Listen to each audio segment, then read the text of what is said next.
रात अंधेरी अज्ञान की, चाहूं और अंधियारा, ज्ञान सूर्य प्रगट हुआ तो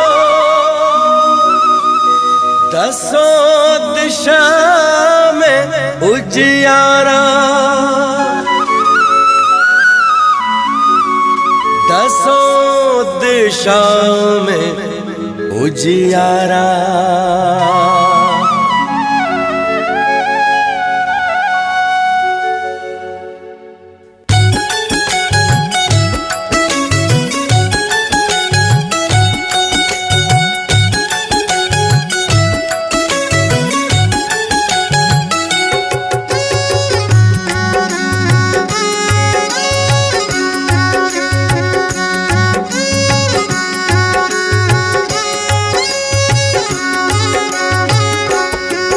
हमारा बाबा आ गया, हमारा बाबा आ गया, चेहरों पर रंगत आई, चेहरों पर रंगत आई और खुमार छा गया, खुमार छा गया। हमारा बाबा आ गया, हमारा बाबा आ गया।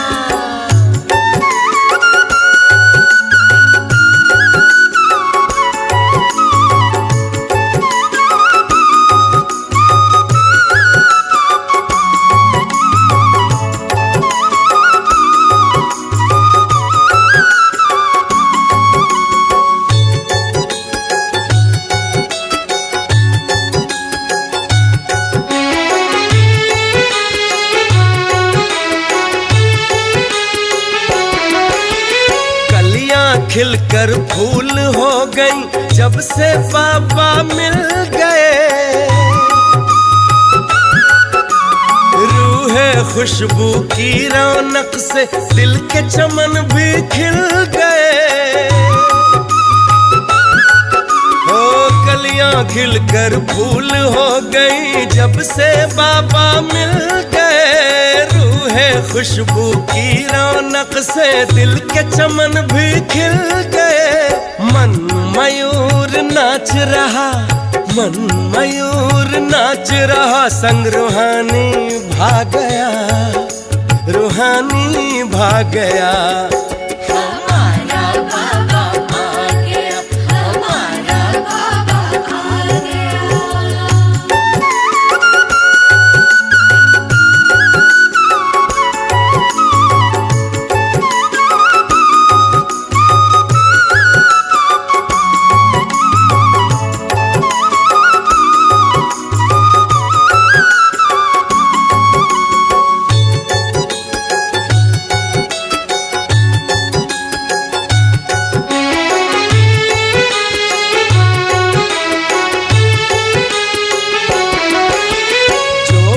उनके साथ चला वो धन्य धन्य हो गया,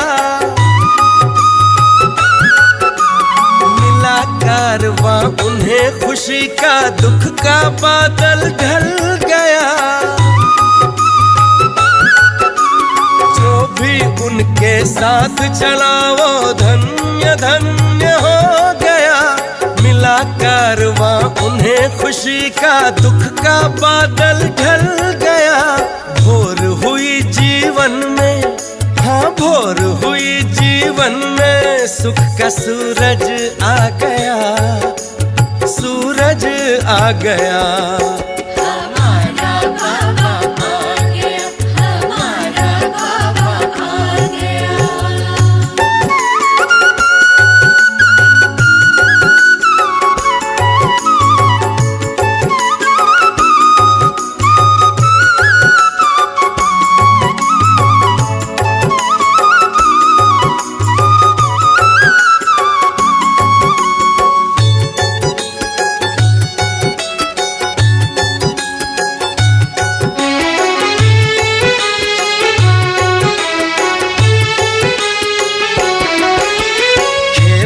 अचानक ही होना है, जो करना है कर लो। ज्ञान खजाना खुला हुआ है, अपना खजाना भर लो। खेल अचानक ही होना है, करना है जो कर लो। ज्ञान खजाना खुला हुआ है, अपना खजाना भर लो। मेरा बाबा वसुधा पे, मेरा बाबा वसुधा पे ज्ञान सागर आ गया, ज्ञान सागर आ गया। हमारा बाबा आ गया, हमारा बाबा आ गया। चेहरों पर रंगत आई, चेहरों पर रंगत आई, और खुमार छा गया, खुमार छा गया। हमारा बाबा आ गया, हमारा बाबा आ गया, हमारा बाबा आ गया।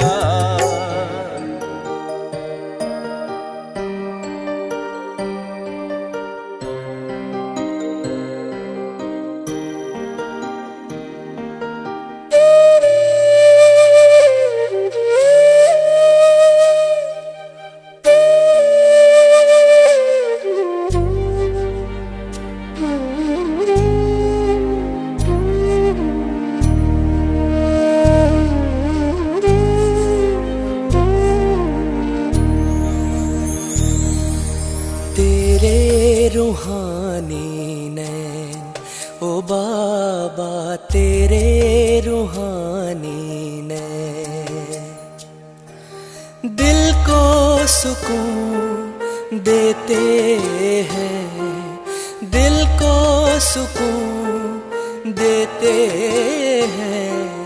तेरे रूहानी नैन ओ बाबा तेरे रूहानी नैन।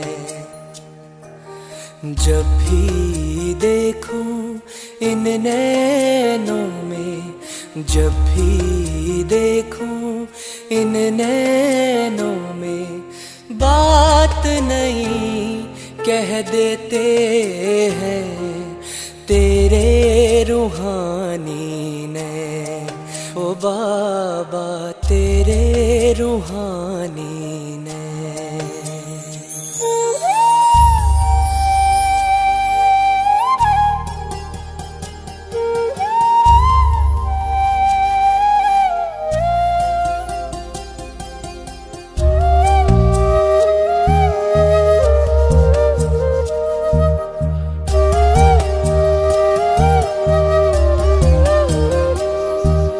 सागर से गहरे नैन तेरे ओ बाबा,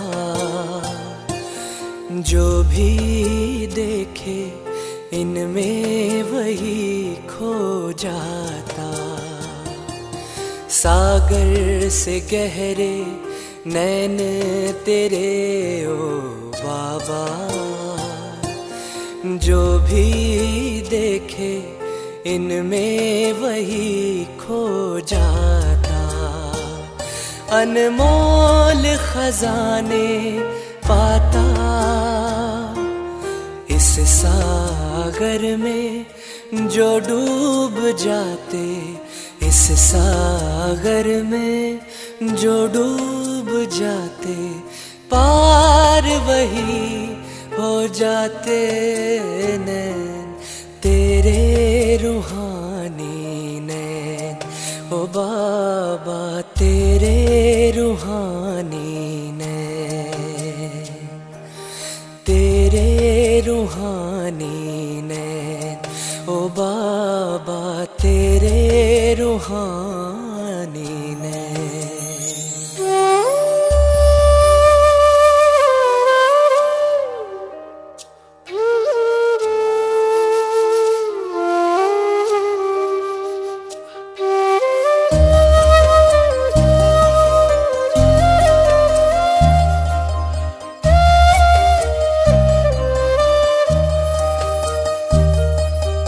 प्यारी प्यारी मुस्कान न्यारी दिल को लुभाए जाती है। बोल तुम्हारे कितने प्यारे अंतर मन छू जाते हैं। जब तक न देखूं सूरत तिहारी, जब तक न देखूं सूरत तिहारी, आता नहीं इस दिल को चैन तेरे रूहानी नैन।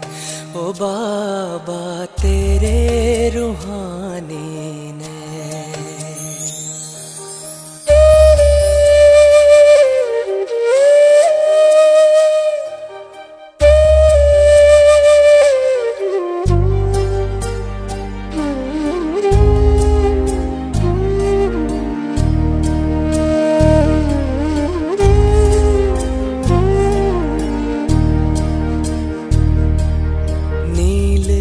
गगन के झरोखों से हो देखते रहते, बाहां पसारे प्यार लिए मीठे बाबा यही कहते। आओ प्यारो साथ चले, आओ प्यारों साथ चले, अपने वतन जहाँ मीठे हो बैन तेरे रूहानी नैन। ओ बाबा तेरे रूहानी नैन।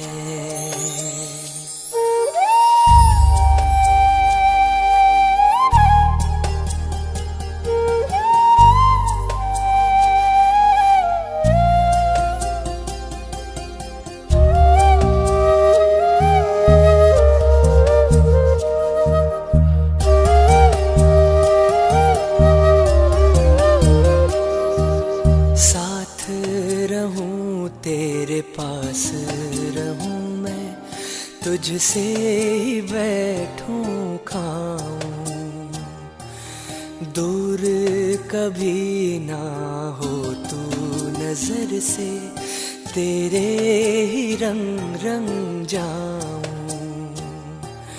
ना दूर होंगे अब ना कभी ना दूर होंगे अब ना कभी ना।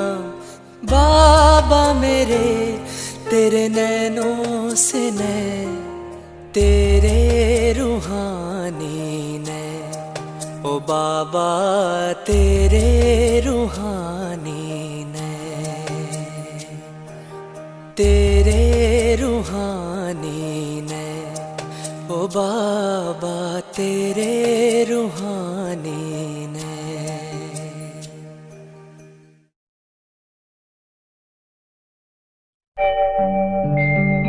ओम शांति शांति।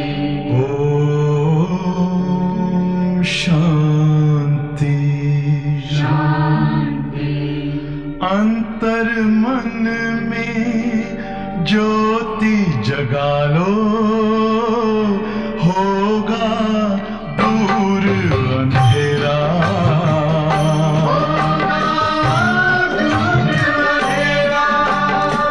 शिव का कर लो ध्यान, आ रहा पावन पुण्य सवेरा।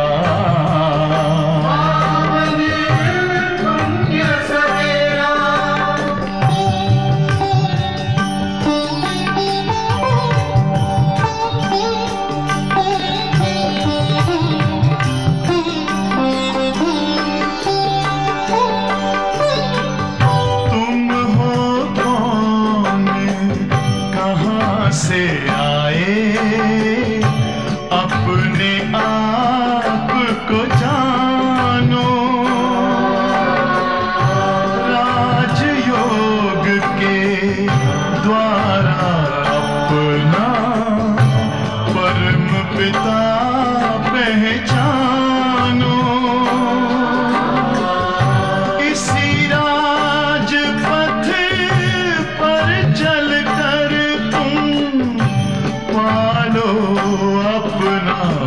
बसेरा।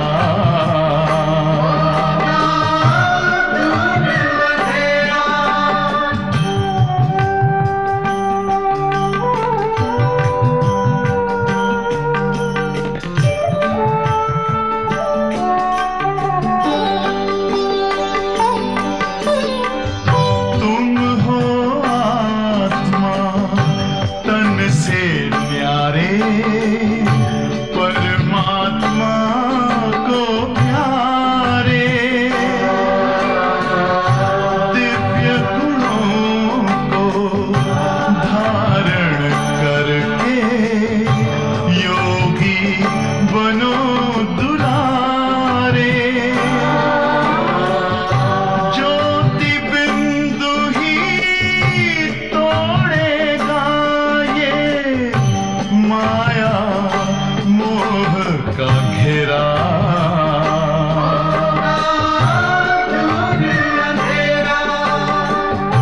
अंतर मन में ज्योति जगा लो, होगा दूर अंधेरा।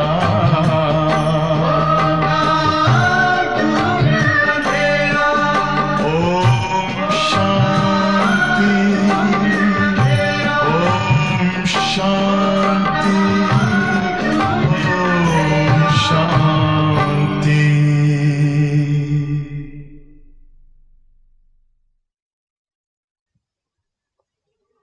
ओम शांति।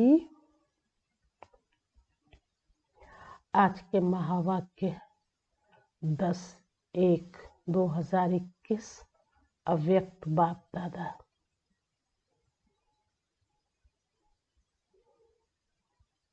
नित कोई नई बात शिव बाबा सुनाते हैं। तो आज खास बच्चों के राज्य दरबार को बाबा ने देखा, तो उसमें देखा क्या कि स्व राज्य अधिकारी बच्चे बने हैं और वो कैसे अपने पर राज्य कर आगे बढ़ते जा रहे हैं, उसका वर्णन शिव बाबा ने बहुत प्यारे शब्दों में कहा है। क्योंकि वो बाप है और हम सब उसके बच्चे हैं, तो बाप को भी खुशी होती है इस बात की कि इतने बच्चे हमारे हैं, जैसे भी हैं वो बच्चे अच्छे हैं। इसलिए हर बच्चे को बाबा ने राजा बच्चा कहा है, भले वो नंबरवार हैं। लौकिक में भी तो बाप अपने बच्चों को राजा बेटा कहते हैं ना, तो ऐसे शिव बाबा ने भी हम बच्चों के लिए यही शब्द कहे कि हर बच्चा राजा है। और यह बड़े भाग्य की निशानी है कि ऐसे संगम युग पर हमें स्वयं भगवान अपना बच्चा बनाकर और साथ में राजा भी कहते।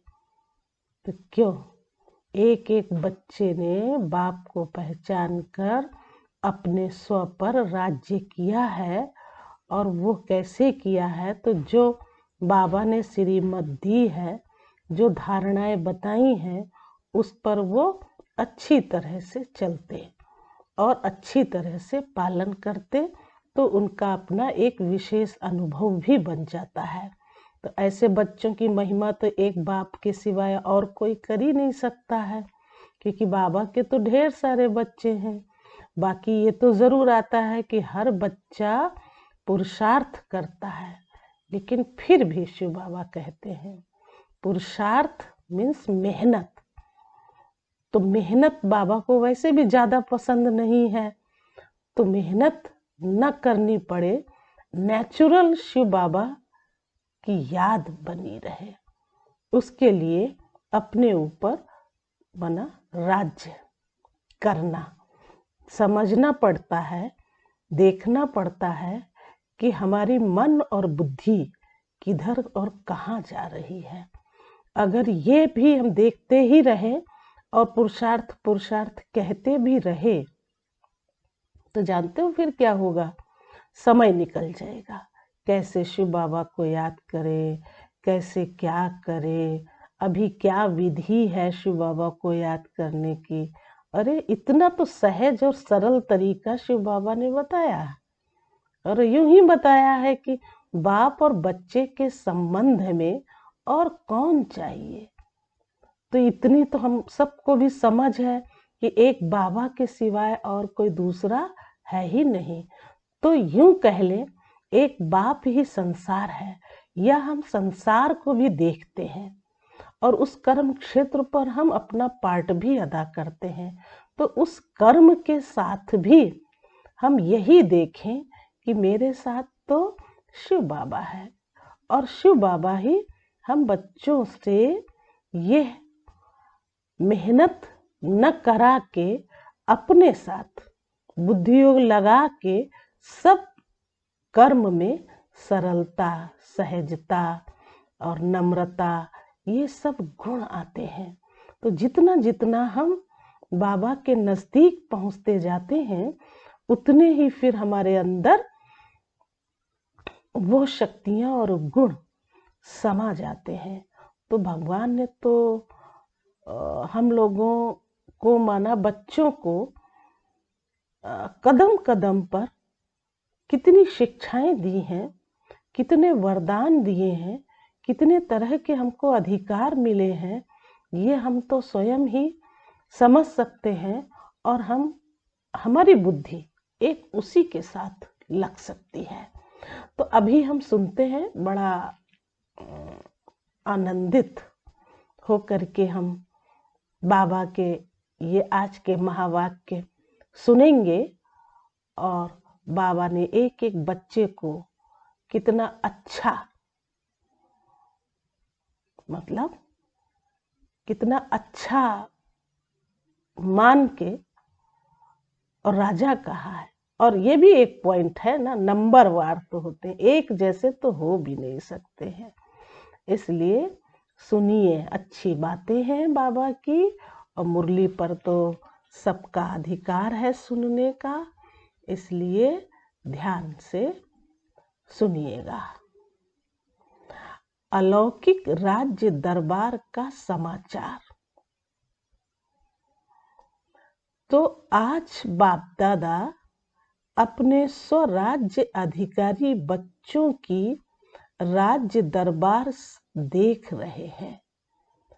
ये संगम युग की निराली श्रेष्ठ शान वाली अलौकिक दरबार सारे कल्प में न्यारी और अति प्यारी है।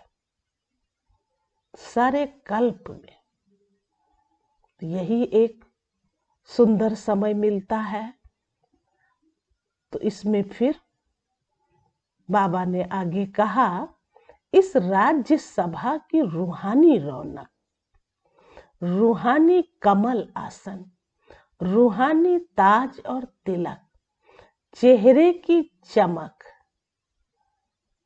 स्थिति के श्रेष्ठ स्मृति के वायुमंडल में अलौकिक खुशबू अति रमणीक, अति आकर्षण करने वाली है। ऐसी सभा को देख बाप दादा हर एक राज्य अधिकारी आत्मा को देख हर्षित हो रहे हैं। कितनी बड़ी दरबार है। हर एक ब्राह्मण बच्चा स्वराज्य अधिकारी है। हर एक ब्राह्मण बच्चा स्वराज्य अधिकारी है।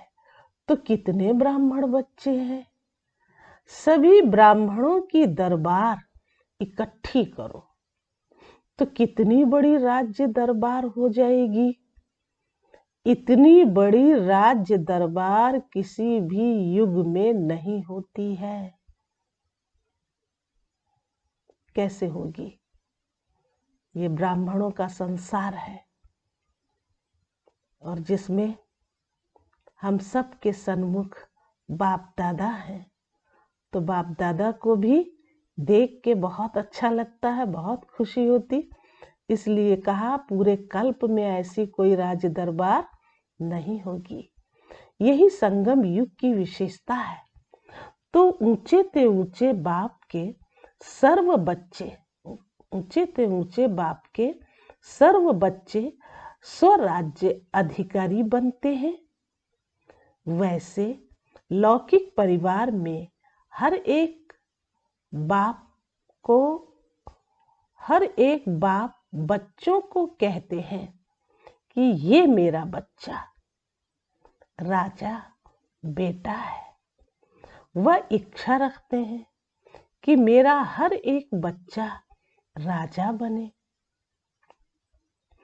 लेकिन सभी बच्चे राजा बन नहीं सकते हैं। ये कहावत परमात्मा बाप की कॉपी की है। इस समय बाप दादा के सब बच्चे राजयोगी अर्थात स्व के राजे नंबरवार जरूर हैं, लेकिन हैं सभी राजयोगी। प्रजा योगी कोई नहीं है। तो बाप दादा बेहद की राज्य सभा देख रहे थे। तो बाबा ने हर बच्चे को राजयोगी कहा। सीख भी तो यही रहे हैं कि हमें राजयोग करना है, सीखना है।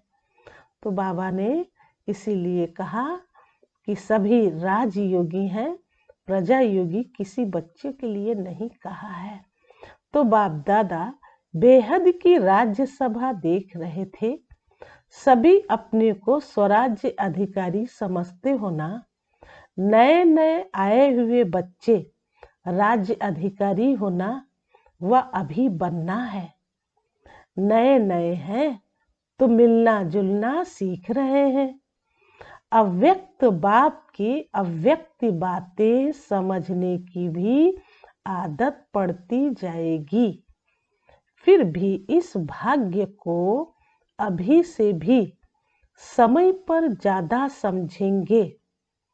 अभी से भी समय पर ज्यादा समझेंगे कि हम सभी आत्माएं कितनी भाग्यवान हैं। तो बाप दादा सुना रहे थे अलौकिक राज्य दरबार का समाचार। अब सुनो आगे क्या समाचार बाबा ने सुनाया। सभी बच्चों के विशेष ताज और चेहरे की चमक के ऊपर न चाहते भी अटेंशन जा रहा था। ताज ब्राह्मण जीवन की विशेषता, पवित्रता का ही सूचक है। तो ये ब्राह्मण जीवन का ताज हो गया जो हर एक के चेहरे पर दिखाई दे रहा है और वो चमक रहा है। चेहरे की चमक रूहानी स्थिति में स्थित रहने की, रूहानियत की चमक साधारण रीति से भी किसी भी व्यक्ति को देखेंगे तो सबसे पहले दृष्टि चेहरे तरफ ही जाएगी। ये चेहरा ही वृत्ति और स्थिति का दर्पण है। ये तो बात देखो कितनी स्पष्ट है कि चेहरा देखो तो पता लगता है कि इसके चेहरे पर कितनी रूहानियत है।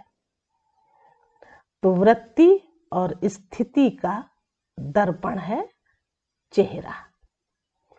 तो बाप दादा देख रहे थे चमक तो सभी में थी, लेकिन एक थे सदा रूहानियत की स्थिति में स्थित रहने वाले, स्वतः और सहज स्थिति वाले, और दूसरे थे सदा रूहानी स्थिति के अभ्यास द्वारा स्थित रहने वाले। एक सहज रीति से और दूसरे फिर अभ्यास करने वाले थे। एक थे सहज स्थिति वाले और दूसरे थे प्रयत्न कर स्थित रहने वाले।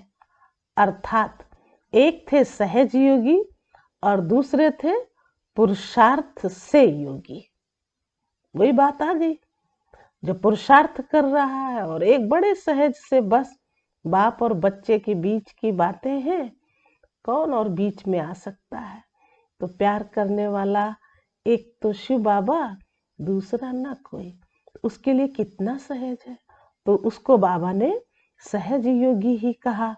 और दूसरा फिर उसका अभ्यास करता है और पुरुषार्थ करता है, तो बाबा ने उसको योगी तो जरूर कहा, लेकिन पुरुषार्थ से वो योगी है।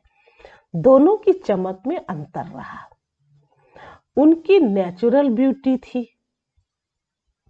किसकी किसकी नेचुरल ब्यूटी थी? जो सहज योगी थे, तो उनकी तो नेचुरल हो गई। और दूसरों की पुरुषार्थ द्वारा ब्यूटी थी। अब क्या करे, पुरुषार्थ करता है, बड़ी मेहनत करता है, सोचता है कि अरे बाबा को याद करना है, तो कोई न कोई विधि अपनाता है, माना अभ्यास करने के लिए। तो फिर बाबा तो वही बात कहेंगे ना कि पुरुषार्थ द्वारा ब्यूटी थी उसकी। जैसे आजकल भी मेकअप कर ब्यूटीफुल बनते हैं ना, तो नेचुरल ब्यूटी की चमक सदा एक रस रहती है, और दूसरी ब्यूटी कभी बहुत अच्छी और कभी परसेंटेज में रहती है। एक जैसी एक रस नहीं रहती। तो सदा सहज योगी, स्वतः योगी स्थिति नंबर 1 स्वराज्य अधिकारी बनाती है। जो सहज योगी होता है उसके लिए बाबा ने कहा कि वो स्वतः योगी स्थिति उसकी होती है नंबर 1 स्वराज्य अधिकारी वो बन जाता है। जब सभी बच्चों का वायदा है, अब वायदा सुनो, ब्राह्मण जीवन अर्थात एक बाप ही संसार है, वह एक बाप दूसरा ना कोई। जब संसार ही बाप है, दूसरा कोई है ही नहीं, तो स्वतः और सहज योगी स्थिति सदा रहेगी ना, वह मेहनत करनी पड़ेगी। अगर दूसरा कोई है तो मेहनत करनी पड़ती है। यहाँ बुद्धि ना जाए, वहां जाए, तो भाई इस बात में मेहनत तो लगती है। लेकिन एक बाप ही सब कुछ है, फिर बुद्धि कहाँ जाएगी सिवाय बाप के। और जो दूसरी बात सुनाई, जिसमें मेहनत की बात सुनाई, उसमें कहीं यहाँ जाती कहीं वहां जाती, और सोच भी होता यहाँ ना जाए वहां ना जाए, लेकिन फिर भी वो बाबा को याद करता है।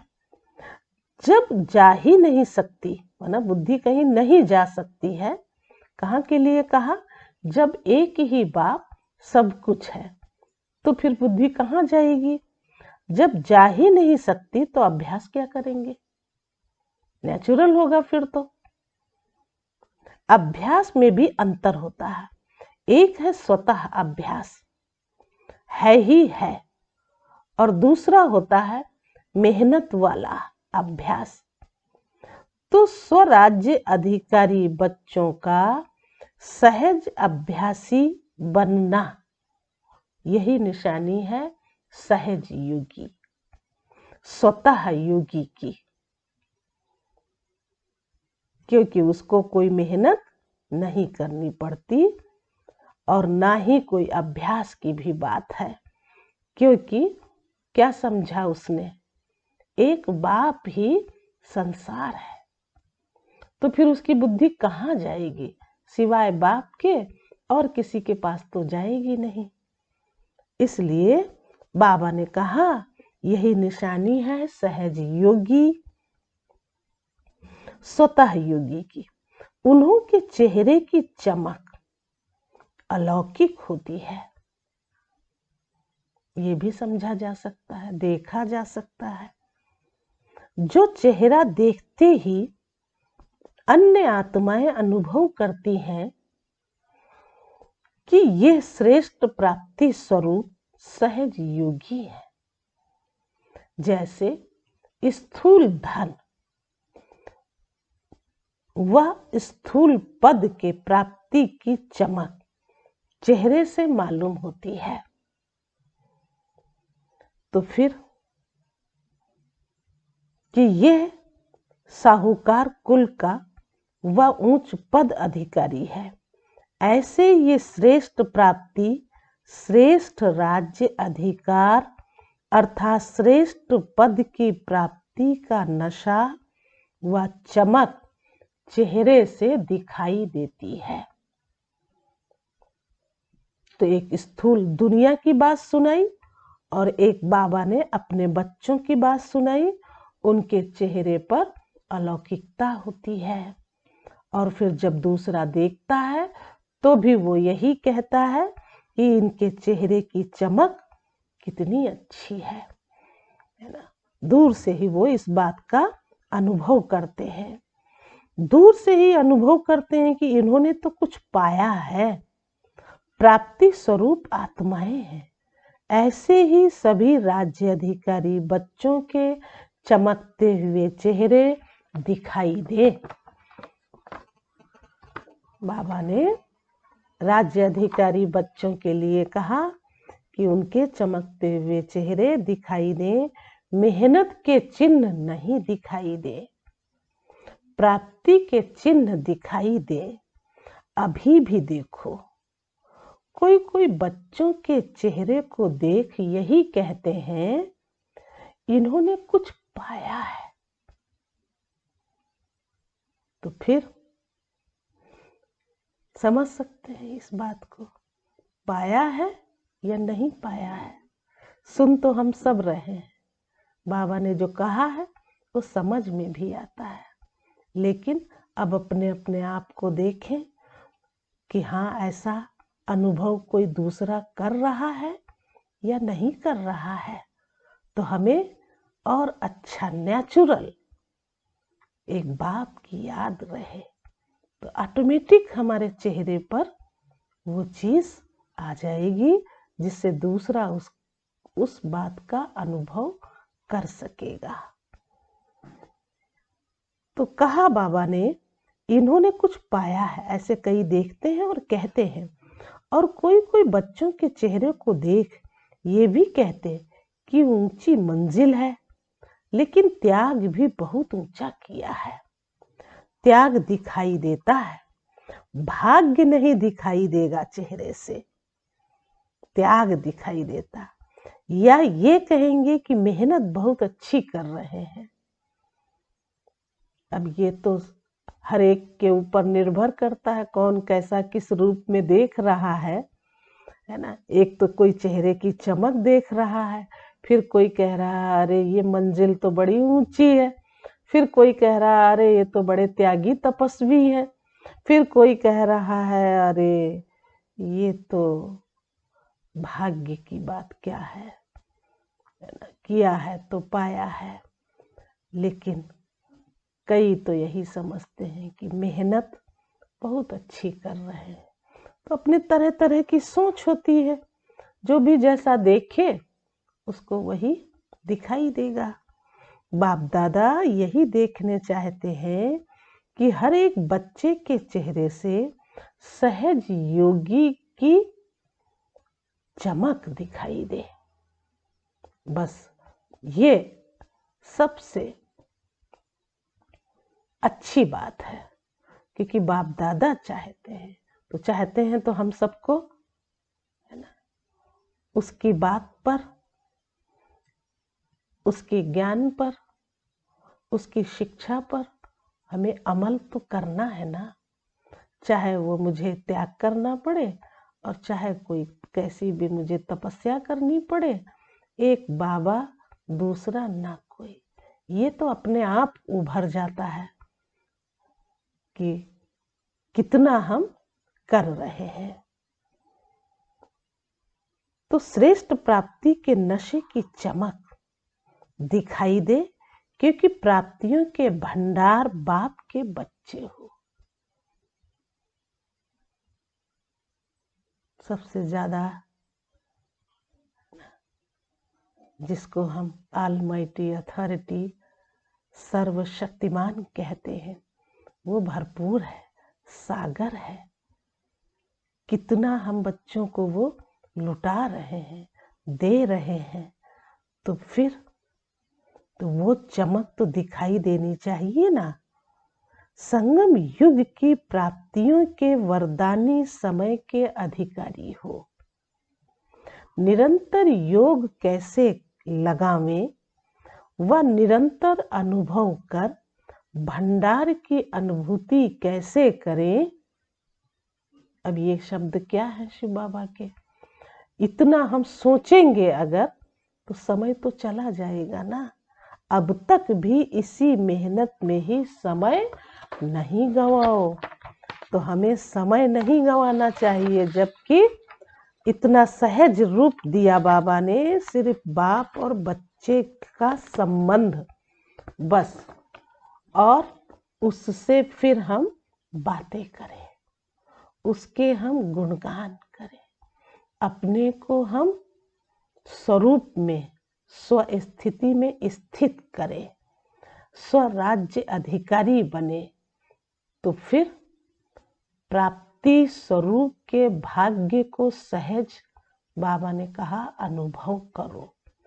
समाप्ति का समय समीप आ रहा है। अब तक किसी न किसी बात की मेहनत में लगे रहेंगे तो प्राप्ति का समय तो समाप्त हो जाएगा। फिर प्राप्ति स्वरूप का अनुभव कब करेंगे? तो संगम युग को ब्राह्मण आत्माओं को वरदान है, सर्व प्राप्ति भव, अंडरलाइन है, माना किसी भी चीज की, वस्तु की कमी ना हो, और वो है भरपूर होने की ज्ञान रत्नों से। जितना हम ज्ञान रतन अपने अंदर धारण करेंगे, उतना ही उन रत्नों को हम बांट सकेंगे, तो वो सर्व प्राप्ति संपन्न है। सदा पुरुषार्थी भव का वरदान नहीं है, प्राप्ति भव का वरदान है। एक बात दी ना कि सर्व प्राप्ति भव, तो इससे तो हर आत्मा भरपूर हो सकती। और दूसरी जो बात दी कि सदा पुरुषार्थी भव, ये वरदान बाबा नहीं देते है ना, प्राप्ति भव का वरदान देते हैं। अखुट खजाना है जो वो बराबर हम बच्चों को दे ही रहा है, दे ही रहा है। तो प्राप्ति भव की वरदानी आत्मा कभी भी अलबेलेपन में आ नहीं सकती, इसलिए उनको मेहनत नहीं करनी पड़ती। तो समझा क्या बनना है? राज्य सभा में राज्य अधिकारी बनने की विशेषता क्या है, ये स्पष्ट सुना ना। तो राज्य अधिकारी होना व अभी सोच रहे हो कि है व नहीं है। जब विधाता के बच्चे वरदाता के बच्चे बन गए, ये तो एक नेचर होती ना। जब हम कुछ नहीं कर पा रहे होते हैं तो सोचते हैं पता नहीं बन पाएंगे या नहीं बन पाएंगे, है ना, क्या है। लेकिन अगर हम अपने आप को देखते हैं तो हम सदैव खुश रहने वाली आत्मा है, सदा अपने आप को भरपूर समझते हैं, सदा बाबा के समीप का अनुभव करते हैं, तो ऑटोमेटिक है कि हम बनेंगे, अच्छे बनेंगे, भरपूर रहेंगे। तो हमारे और कोई प्रश्न ही नहीं आएंगे कि बनेंगे कि नहीं बनेंगे, क्या होगा क्या नहीं होगा। ये तो फिर अपनी ही कमी कमजोरी रह जाएगी। तो वरदाता के बच्चे बन गए। राजा अर्थात विधाता, देने वाला। अप्राप्ति कुछ नहीं, लेंगे क्या? तो समझा, नए नए बच्चों को इस अनुभव में रहना है। युद्ध में ही समय नहीं गंवाना है। अगर युद्ध में ही समय गंवाया तो अंतमति भी युद्ध में रहेगी। फिर क्या बनना पड़ेगा? तो वो तो बात बहुत पहले ही पता है। अगर युद्ध करते करते चले गए तो वो फिर चंद्रवंशी में पहुंच जाएंगे। तो बाबा ने पूछा, चंद्रवंशी में जाएंगे व सूर्यवंशी में? तो कोई तो कहेगा नहीं कि हम चंद्रवंशी में जाएंगे, लेकिन जो हम युद्ध कर रहे हैं और समय भी गंवा रहे हैं, एक युद्ध करते करते जीत प्राप्त कर लेता है तो उसका एक नेचुरल बन जाता है, वाहवाही होती है। और एक होता है युद्ध भी कर रहे हैं, समय भी गंवा रहे हैं और समझ भी नहीं रहे हैं, तो कहाँ जाएंगे आखिर? तो बाबा ने इसीलिए पूछ लिया। बाबा तो नहीं कहेंगे ना कि तुम चंद्रवंशी में जाओ। बाबा तो कहें कि पुरुषार्थ अगर अच्छा नहीं है, अगर नेचुरल नहीं है, तो फिर युद्ध कर रहे हो तो फिर युद्ध करते करते जाने वाला जो होगा वो चंद्रवंशी में चला जाएगा। युद्ध वाला तो चंद्रवंशी में जाएगा।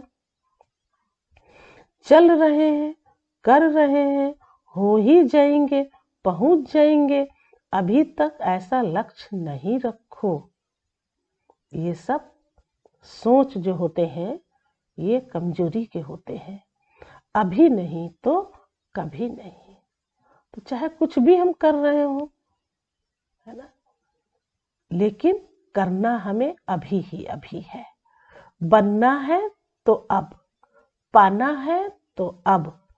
ऐसे उमंग उत्साह वाले ही समय पर अपनी संपूर्ण मंजिल को पा सकेंगे। बड़ी खुशी होती है। मानो हमको अभी कहीं 1 घंटा बैठना हो शिव बाबा की याद में, और हम बड़ी मस्ती में आके 1 घंटा बैठ गए, तो हमने कर तो लिया ना। ऐसे ही कोई भी संकल्प आता है, अच्छे से अच्छा आए तो जरूर उसको प्रैक्टिकल में कर ले। इसीलिए रोज मुरली सुनते हैं। रोज मुरली में बाबा के कोई ना कोई डायरेक्शन मिलते हैं। तो मुरली रोज सुनने का मतलब यही है कि जो बात अगर आज मिल गई है तो उसको किसी न किसी रूप से हमें जरूर कर लेना चाहिए, कैसे न कैसे करके, और वो फिर चीज नेचुरल बन जाती है। ये शायद हर एक कर नहीं पाता है कि मुरली में बाबा ने आज क्या कहा, और जो कहा है तो जरूर हमें उसे करना चाहिए। तो कोई जैसे बाबा कहते सर्विस में बड़ा उमंग उत्साह होना चाहिए, है ना, बाबा का परिचय दो, जाओ, प्रदर्शनी करो। तो कभी कभी ऐसी भी निकलती, लेकिन परिस्थितियों को देख करके ही हर कार्य किया भी जाता है। अब वर्तमान का जो समय चल रहा है, क्या ऐसे कर सकेंगे? तो जब भी कोई सर्विस की बात आए तो बढ़िया मस्त होके बैठो, बाबा को याद करो और मनसा सेवा करो। तो सुंदर श्रेष्ठ वाइब्रेशंस फैलाओ। दुनिया में इतनी आत्माएं तड़प रही हैं और बहुत सारे लोग अच्छे भी हैं, तो अच्छे को भी तो समझ नहीं मिल पा रही है ना। तो हमें उन्हें क्या देना है? अपने ही शुद्ध संकल्पों से, अपने ही पवित्रता के वाइब्रेशन से, किरणों से हम उन आत्माओं को सहज ही इस बात का एहसास कराएं, अनुभव कराएं कि उनकी आत्मा भी शांत और चैन का अनुभव करने लग जाए।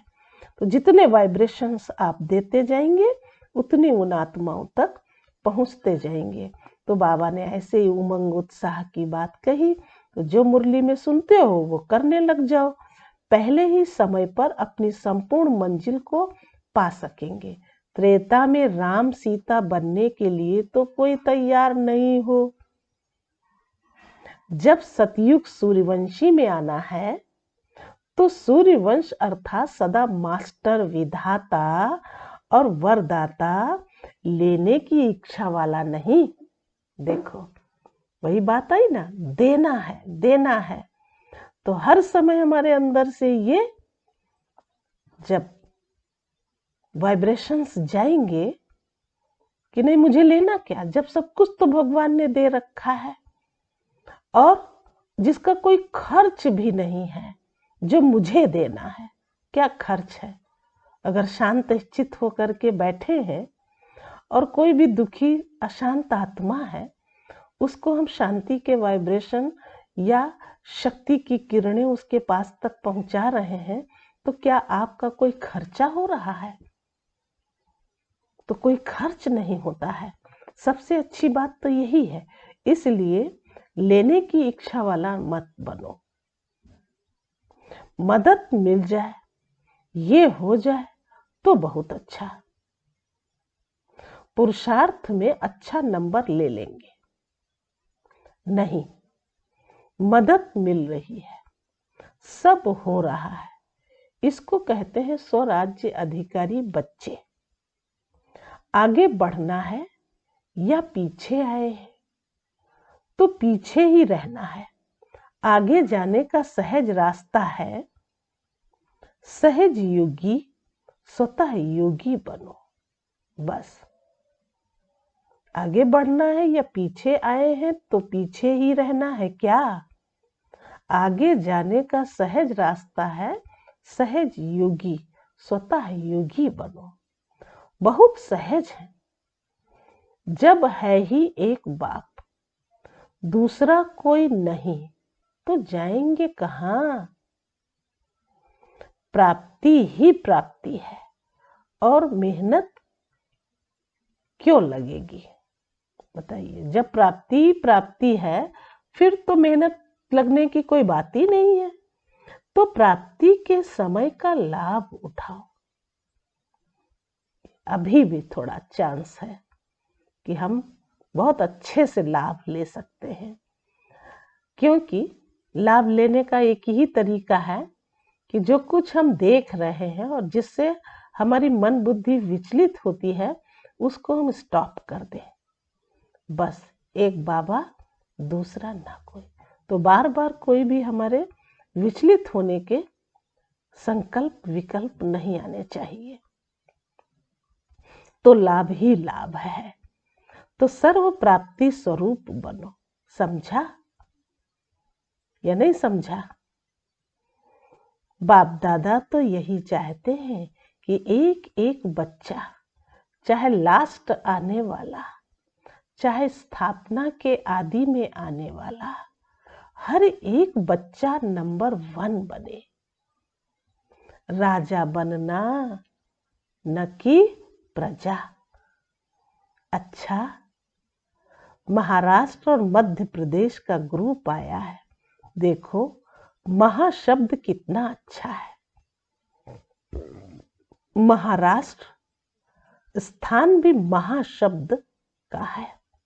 महाराष्ट्र स्थान भी महाशब्द का है और बनना भी महान है। महान तो बन गए, क्योंकि बाप के बने माना महान बने। महान आत्माएं हो। ब्राह्मण अर्थात महान।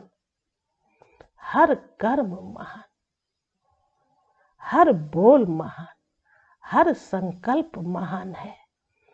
अलौकिक हो गए ना, बहुत ऊंची बात है।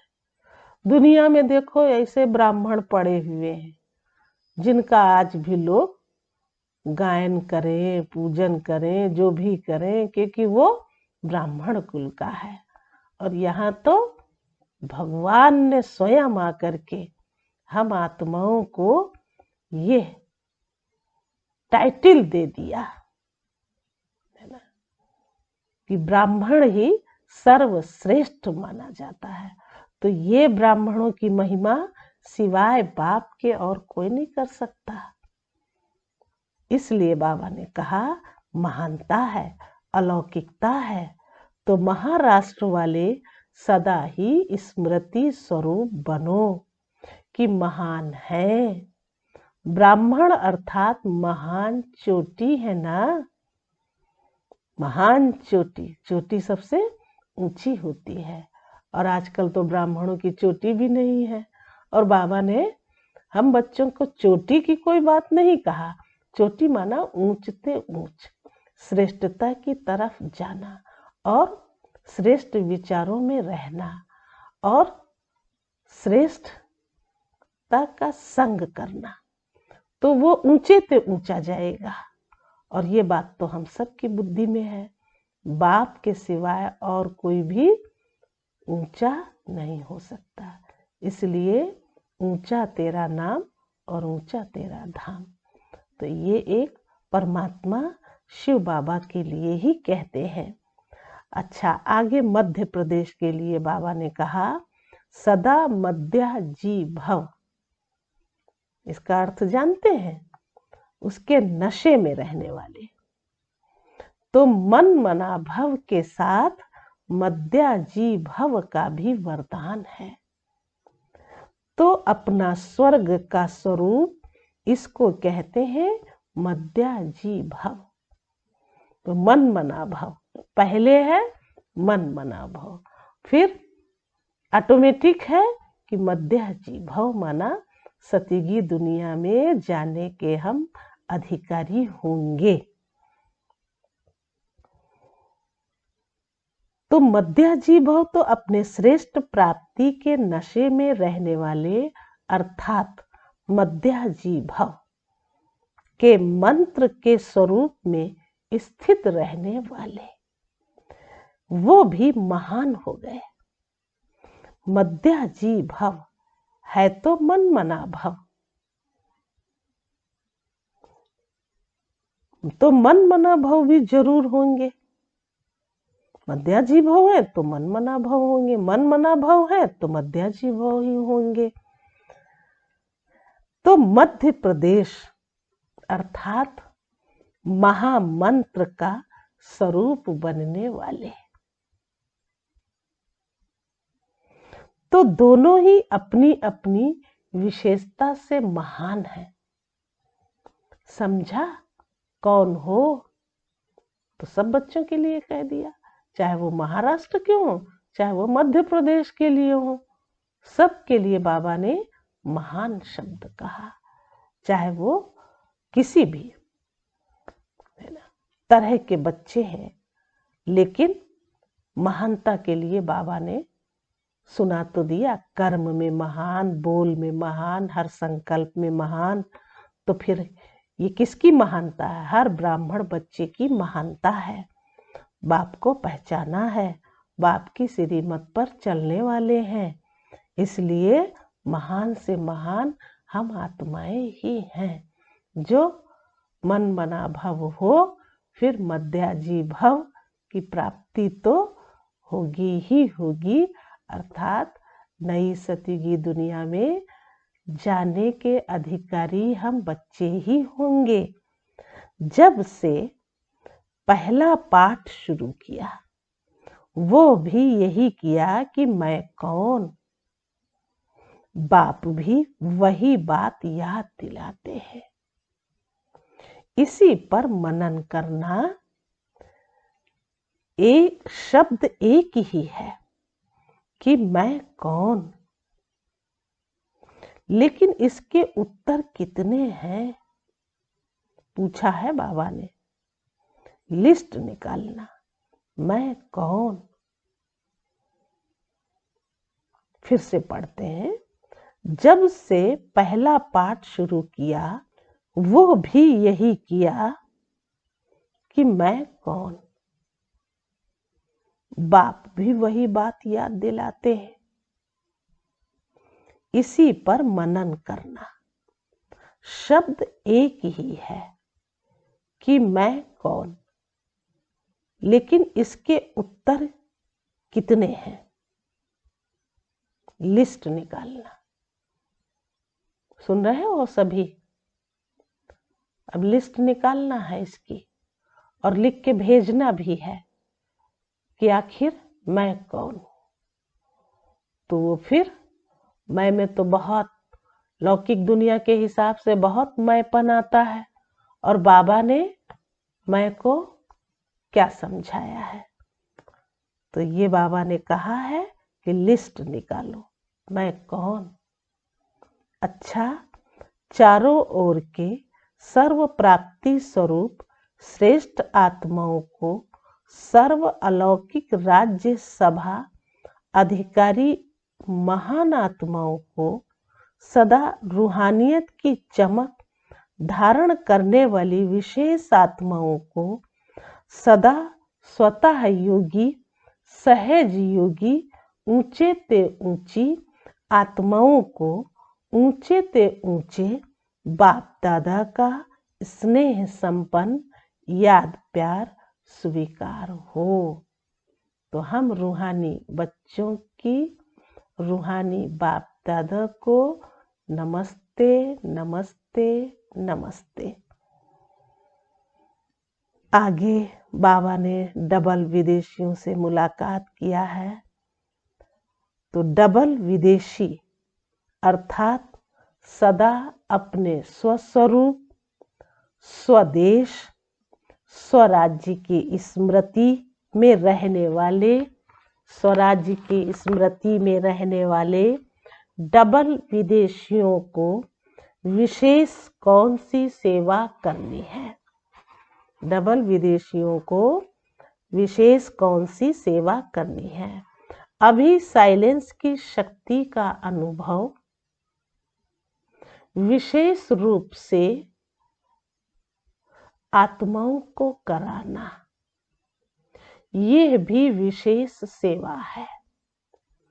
जैसे साइंस की पावर नामी ग्रामी है ना, बच्चे बच्चे को मालूम है कि साइंस क्या है। ऐसे साइलेंस पावर साइंस से भी ऊंची है। वो दिन भी आना है। तो साइलेंस के पावर की प्रत्यक्षता अर्थात बाप की प्रत्यक्षता, तो जो अभी सिखाते हो ना, जैसे बाबा ने कहा अनुभव कराना, तो अनुभव कराने का मतलब डीप साइलेंस में ले जाना, और डीप साइलेंस का मतलब आत्म चिंतन, आत्मा शांत स्वरूप है। बस बाकी सब रुक जाए।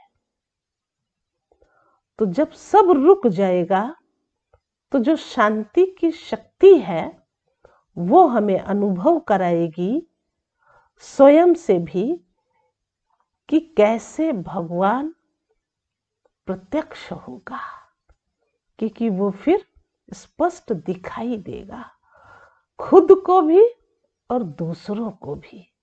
उस चीज की एक अनुभूति बढ़ जाएगी, फीलिंग आएगी कि अरे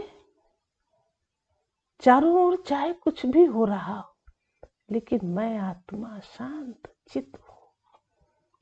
इसलिए सत चित आनंद स्वरूप कहा जाता है।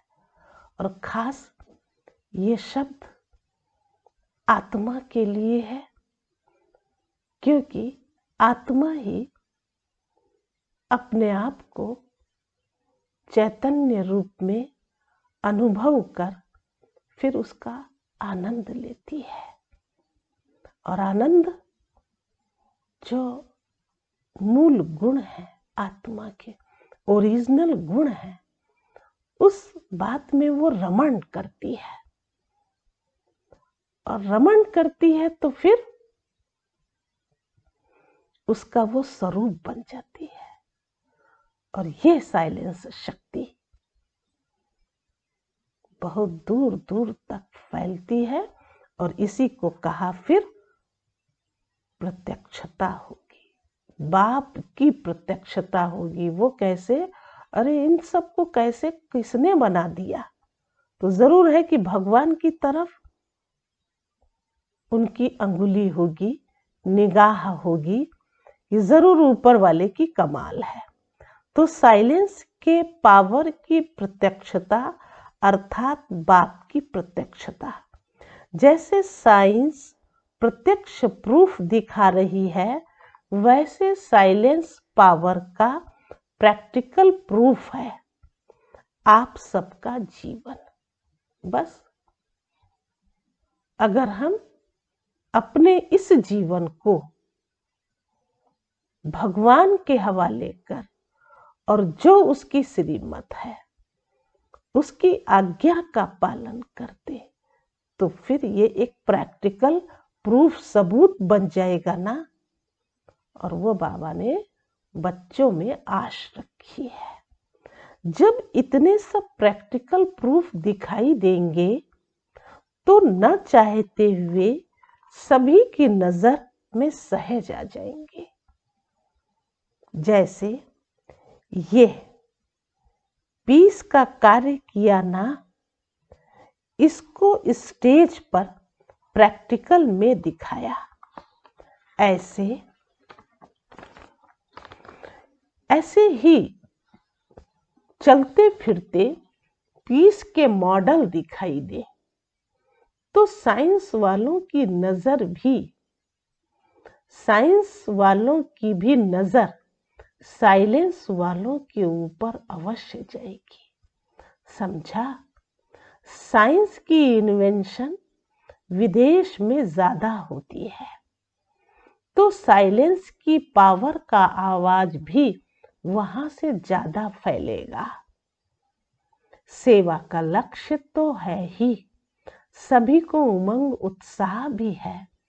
सेवा के बिना रह नहीं सकते, जैसे भोजन के बिना रह नहीं सकते, ऐसे सेवा के बिना रह नहीं सकते। इसलिए बाप दादा खुश हैं, बच्चों से खुश हैं कि सेवा करें और कर भी रहे हैं। मतलब अन्य आत्माओं को, खास साइंस वाली आत्माओं के लिए कहा, क्योंकि वहां इसका इन्वेंशन है। तो साइलेंस पावर की बात बताई, उसका आवाज जब फैलेगा तो उन आत्माओं को भी इस बात का अनुभव होगा। तो इसलिए बाबा ने बच्चों के लिए कहा सेवा के बिना वो रह नहीं सकते। आगे बाबा ने पार्टियों से मुलाकात किया, तो पार्टियों से अव्यक्त बाप दादा की मुलाकात। स्वदर्शन चक्रधारी श्रेष्ठ आत्माएं बन गए। ऐसे अनुभव करते हो क्या? स्व का दर्शन हो गया ना। अपने आप को जानना अर्थात स्व का दर्शन होना, और चक्र का ज्ञान जानना अर्थात स्वदर्शन चक्रधारी बनना। तो दो बातें बता दी, स्व का दर्शन और दूसरा चक्र का दर्शन। तो स्व का दर्शन माना स्वदर्शन करना, स्वदर्शन चक्रधारी, दोनों बातें बाबा ने बता दिया। और सृष्टि चक्र है ना, तो वो भी हम सब बच्चे समझ चुके हैं। चक्र का ज्ञान जानना अर्थात स्वदर्शन चक्रधारी बनना। जब स्वदर्शन चक्रधारी बनते हैं तो और सब चक्र समाप्त हो जाते हैं। देह का चक्र, संबंध का चक्र, समस्याओं का चक्र, माया के कितने चक्र हैं। लेकिन स्वदर्शन चक्रधारी बनने से ये सब चक्र समाप्त हो जाते हैं, सब चक्रों से निकल जाते हैं, नहीं तो जाल में फंस जाते हैं। ये तो है ही ये बात। देह का भान रहता है, देहधारियों के संबंधों में आते रहते हैं, तमाम समस्याएं बढ़ती चली जाती हैं। तो ये मायाई जाल तो है और उस चक्र में फिर फंस जाते हैं। तो पहले फंसे हुए थे, अब निकल गए हैं। 63 जन्म तो अनेक चक्रों में फंसे रहते, और इस समय इन चक्रों से निकल आए तो फिर फंसना नहीं है, अनुभव करके देख लिया ना। अनेक चक्रों में फंसने से सब कुछ गंवा दिया और सुदर्शन चक्रधारी बनने से बाप मिला तो सब कुछ मिल गया, है ना। इस बात की तो बहुत खुशी है, बहुत खुशी है। कहाँ किस माया जाल में, किस चक्र में, है ना, हम सब मनुष्य आत्माएं फंसी पड़ी थी, क्या पार्ट था, है ना। कहाँ गिरे पड़े थे और कहाँ, है ना, जो मन न चित भगवान मिल गए, और भगवान मिल गए तो सब कुछ मिल गया। तो सदा सुदर्शन चक्रधारी बन, माया जीत बन, आगे बढ़ते चलो। इससे सदा हल्के रहेंगे, किसी भी प्रकार का बोझ अनुभव नहीं होगा। बोझ ही नीचे ले आता है, उड़ने नहीं देगा। इसलिए दोनों ही पंख मजबूत हो,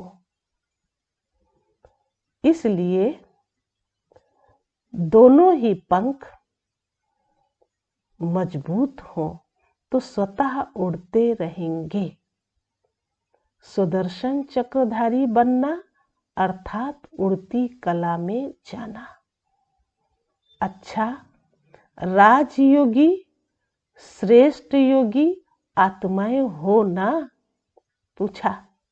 साधारण जीवन से सहज योगी राजयोगी बन गए। ऐसी श्रेष्ठ योगी आत्माएं सदा ही अतीन्द्रिय सुख के झूले में झूलती हैं। हठ योग द्वारा शरीर को ऊंचा उठाते हैं और उड़ने का अभ्यास करते हैं। वास्तव में आप राजयोगी ऊंची स्थिति का अनुभव करते हो।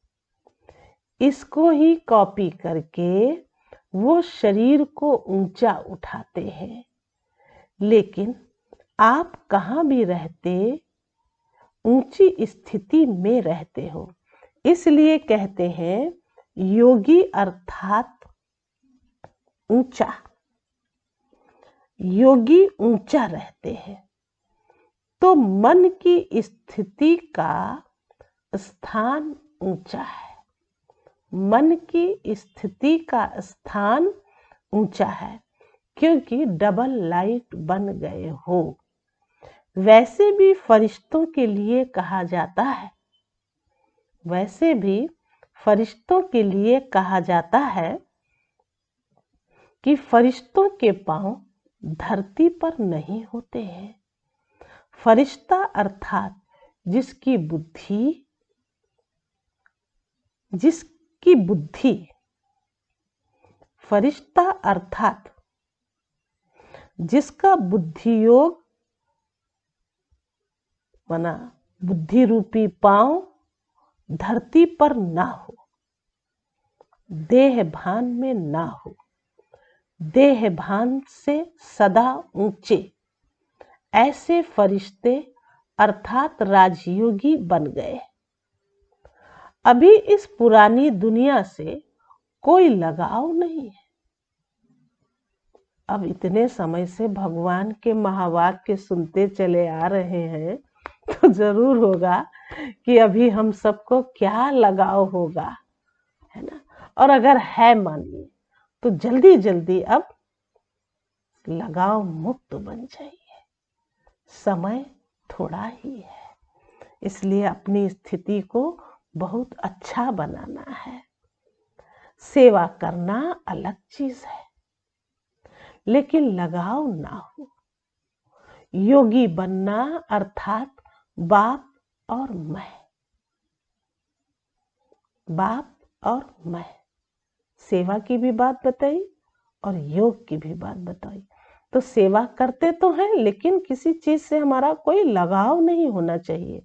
और अगर हम योगी हैं कहलाते हैं तो फिर और क्या चाहिए। बाप और मैं, एक बाबा दूसरा न कोई। इसमें कहा दूसरा क्या, तीसरा। दो तो हो गए ना, मैं और बाबा, दो तो ये हो गए, लेकिन तीसरा न कोई। तो सदा इसी स्मृति में रहो कि हम राजयोगी सदा फरिश्ता हैं। इस स्मृति से सदा आगे बढ़ते रहेंगे। राजयोगी सदा बेहद के मालिक हैं, हद के मालिक नहीं। हद से निकल गए, बेहद का अधिकार मिल गया। इसी खुशी में रहो, क्योंकि ये बात सच है कि अब हद में क्या फंसना है ना। बेहद में सब कुछ बाप का दिया हुआ है और सब कुछ हमारे लिए बाप में ही है। तो जब सारा संसार बाप में है ना, बाप ही संसार है, तो फिर हद की तो बात रही नहीं ना।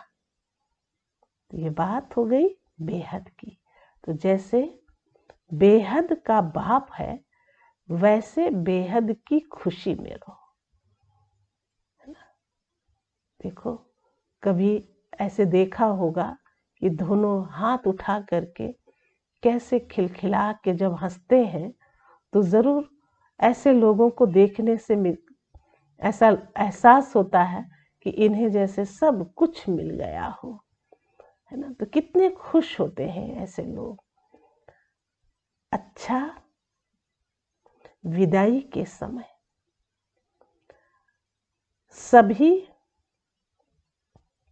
अमृत वेले के वरदानी बच्चों को वरदाता बाप की सुनहरी याद प्यार स्वीकार हो।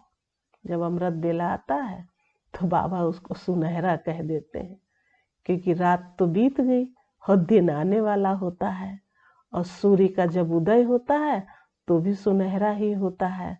अब उस समय बच्चे बैठे हैं, बाप भी बैठे हैं, तो वो अमृत वेले का समय बाबा बच्चों को सुनहरी याद प्यार दे रहे हैं। तो बाबा ने कहा स्वीकार हो। साथ साथ तुम्हारी क्या सुनहरी दुनिया बनाने की सेवा के सदा प्लान मनन करने वाले और सदा सेवा में दिल व जान सिक व प्रेम से तन मन धन से सहयोगी आत्माएं सभी को बाप दादा गुड मॉर्निंग और डायमंड मॉर्निंग कर रहे हैं। कितना नसीब बाबा बच्चों को भर दे, है ना। जैसे उसके अंदर, है ना, सारे गुण समाज है, वो नशे में झूम उठे, उसका मन मयूर की तरह डांस करने लग जाए। ऐसे बाबा बच्चों को, है ना, अपने दिल में बसा लेते हैं। कितना माना विदाई का समय है, और कितने प्यार से बाबा ने जो सुनहरी दुनिया की बात कही है, क्योंकि बाबा बच्चों में ही वो हक कहें या आश कहें रखते हैं। तो वो प्लान भी बाप बताते हैं, मनन करवाते हैं।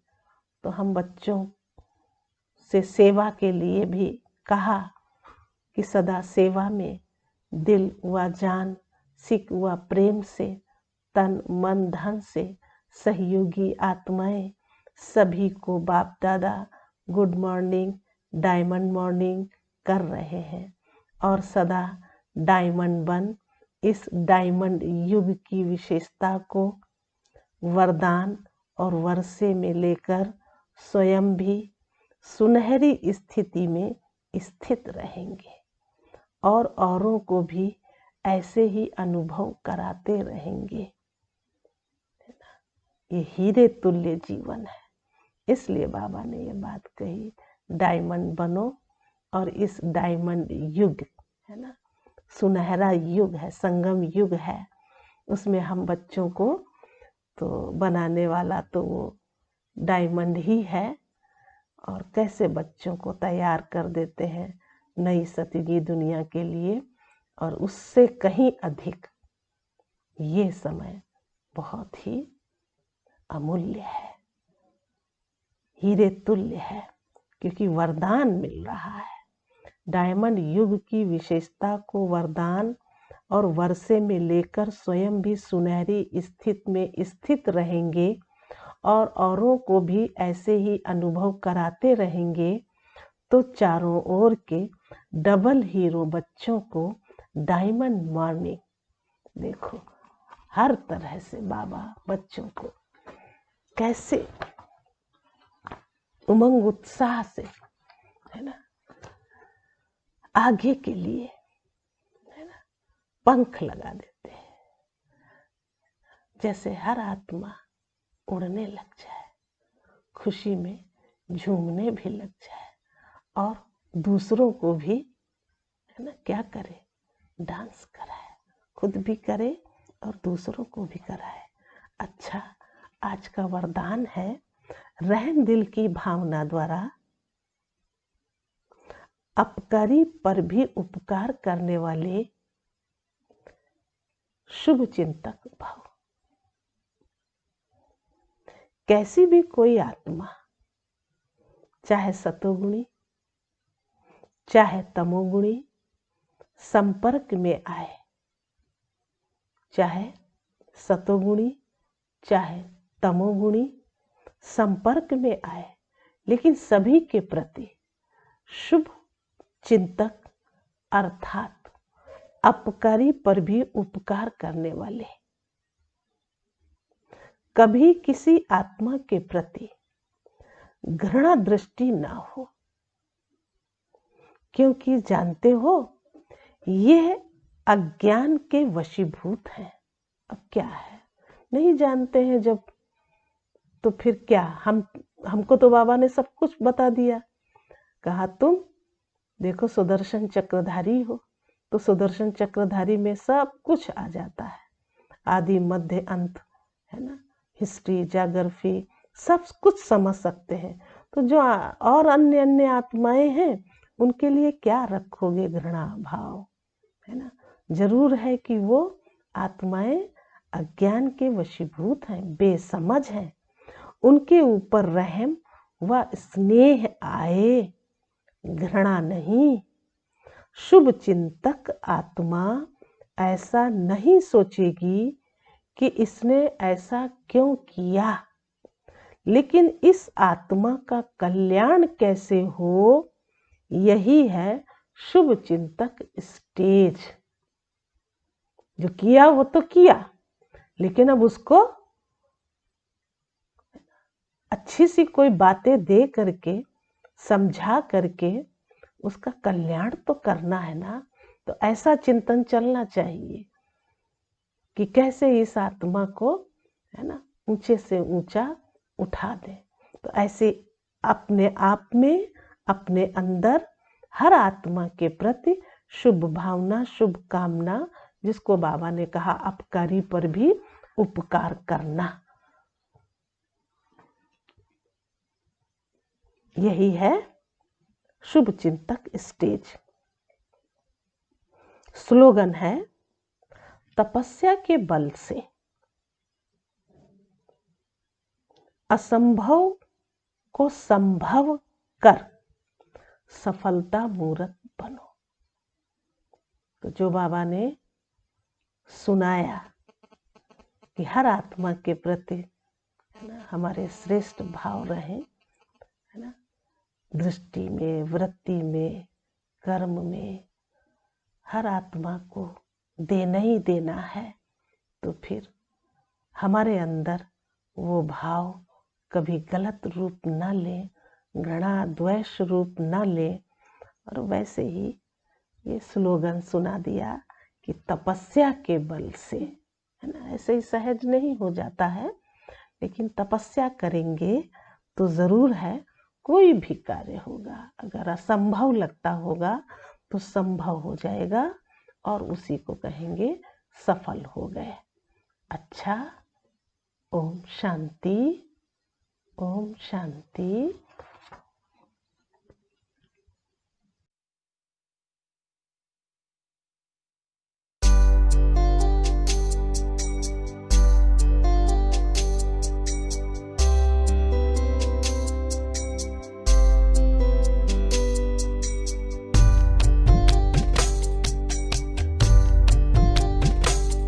तुम जैसा और कोई नहीं, तुम जैसा और कोई नहीं, कोई नहीं भाग्यवान। चमक रहा है भाग्य सितारा, चमक रहा है भाग्य सितारा। नील गगन आसमान, तुम जैसा और कोई नहीं, तुम जैसा और कोई नहीं, कोई नहीं भाग्यवान।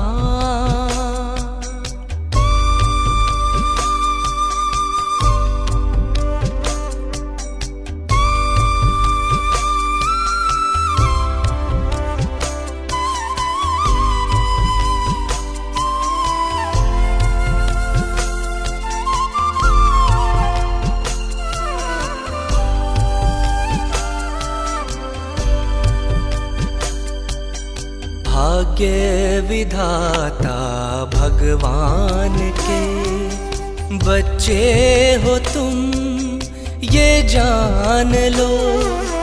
वो है हमारा, हम उसके सच्चे सदा, ये मान लो। आया है वो स्वर्ग लिए, आया है वो स्वर्ग लिए, देने तुझे तेरे द्वार। तुम जैसा और कोई नहीं, तुम जैसा और कोई नहीं।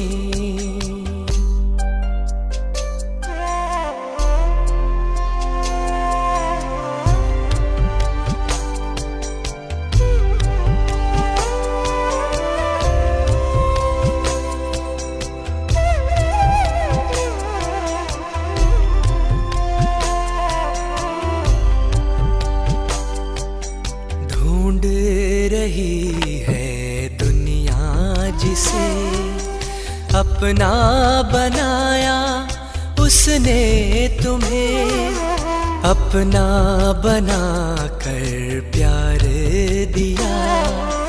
पलकों पे अपनी सजाया तुम्हें, आया है वो करने तेरी, आया है वो करने तेरी, जीवन की नैया को पार।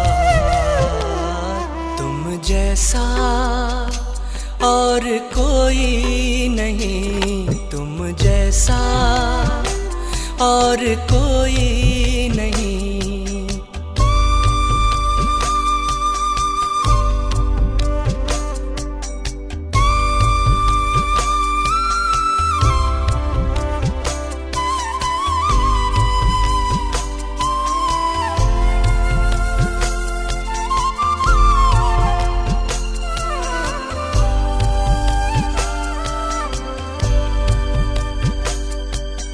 प्यार तुम्हें जो इतना करे, कोई कभी जो कर ना सका।